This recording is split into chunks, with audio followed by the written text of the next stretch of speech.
Hello বন্ধুরা, আশা করি সবাই ভালো আছেন। আমার ইউটিউব এবং ফেসবুক পেজে আপনাকে স্বাগতম। আজকে আমরা এই ভিডিওতে দেখব কিভাবে প্রোফাইল থেকে আপনার ফেসবুক পেজটি ডিলিট করবেন। এই প্রসেসটা আমি ফোন থেকে করব, তাই আমি সর্বপ্রথমে আমার ফোনের ডিসপ্লেতে চলে যাচ্ছি। এখান থেকে আমাকে ফেসবুক অ্যাপসটি ওপেন করে নিতে হবে। তো আমি ফেসবুক অ্যাপসটি ওপেন করে নিচ্ছি। ফেসবুক অ্যাপসটি ওপেন হয়ে গেলে এখানে আপনারা যে প্রোফাইল পিকচারটি দেখতে পাচ্ছেন, এই প্রোফাইল পিকচারের উপরে ক্লিক করতে হবে। এখানে যে আইকনটি দেখছেন, এই আইকনে ক্লিক করব।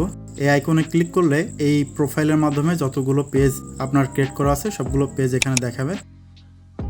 দেখতে পাচ্ছেন সবগুলো পেজ এখানে দেখাচ্ছে। তো এখান থেকে আপনি যে পেজটি ডিলিট করবেন, আপনি সেই পেজটি সিলেক্ট করে নেবেন। যে পেজটি ডিলিট করব সেই পেজটি আমি এখান থেকে সিলেক্ট করে নিচ্ছি। তো দেখতে পাচ্ছেন সুইচিং হয়ে গেল। এখন এই পেজটি আমাকে ডিলিট করতে হবে। তার জন্য উপরের দিকে দেখতে পাচ্ছেন প্রোফাইল পিকচার আছে। এই প্রোফাইল পিকচারের উপরে আমরা ক্লিক করব।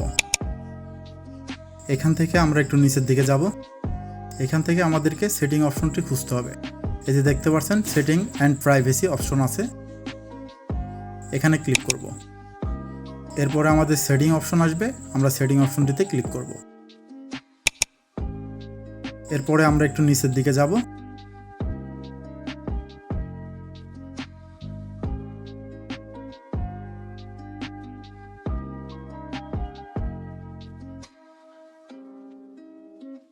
এখানে দেখতে পাচ্ছেন অপশন আসছে অ্যাক্সেস অ্যান্ড কন্ট্রোল। আমাদের এই অ্যাক্সেস অ্যান্ড কন্ট্রোল অপশনটিতে প্রবেশ করতে হবে। ক্লিক করছি। এখানে দেখতে পাচ্ছেন অপশন আসছে ডিঅ্যাক্টিভেশন অ্যান্ড ডিলেশন। তো আমরা এখানে ক্লিক করব। আপনি এখান থেকে আপনার ফেসবুক প্রোফাইলটি টেম্পোরারি ডিলিট এবং ডিঅ্যাক্টিভ করে রাখতে পারেন। আমরা যেহেতু পেজটি ডিলিট করব, তাই ডিলিট পেজ সিলেক্ট করে নিচ্ছি। এখান থেকে কন্টিনিউ করব। এখানে যে অপশনটি দেখতে পাচ্ছেন, আসলে ফেসবুক আপনার কাছ থেকে জানতে চাচ্ছে যে আপনি এই পেজটি কেন ডিলিট করবেন। এখান থেকে আপনি যে কোনো একটা কারণ সিলেক্ট করে দিবেন। এখান থেকে কন্টিনিউ করে দিবেন। একটু নিচের দিকে আসব। এখান থেকে চাইলে আপনি আপনার ফেসবুকের সমস্ত ডাটা ডাউনলোড করে রাখতে পারবেন। তো আমরা সেটা চাচ্ছি না, এখান থেকে কন্টিনিউ করে দিব। যে পেজটি আপনি ডিলিট করছেন সেই পেজটি যে ফেসবুক প্রোফাইলের মাধ্যমে খোলা, সেই ফেসবুক প্রোফাইলের পাসওয়ার্ডটি এখানে দিতে হবে। কন্টিনিউ করে দিব। এখান থেকে ডিলিট পেজ করে দিলে আমাদের পেজটি সম্পূর্ণভাবে ডিলিট হয়ে যাবে। তো আমরা ডিলিট পেজ ক্লিক করে দিচ্ছি।